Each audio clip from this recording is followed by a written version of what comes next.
بسم اللہ الرحمن الرحیم۔ اللہ کے نام کے ساتھ شروع جو بڑا مہربان اور نہایت رحم فرمانے والا ہے۔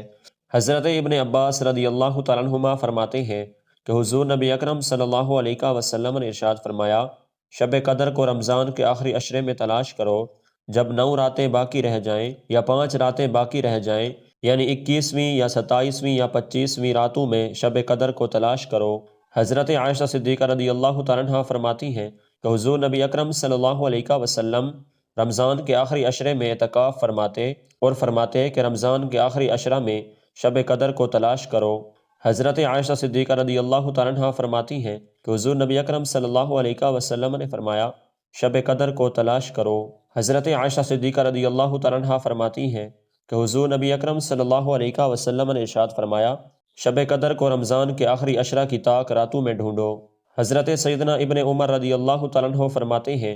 کہ حضور نبی اکرم صلی اللہ علیہ وسلم کے چند اصحاب کو شب قدر خواب میں یعنی رمضان کی 7 آخری تاریخوں میں دکھائی گئی تھی۔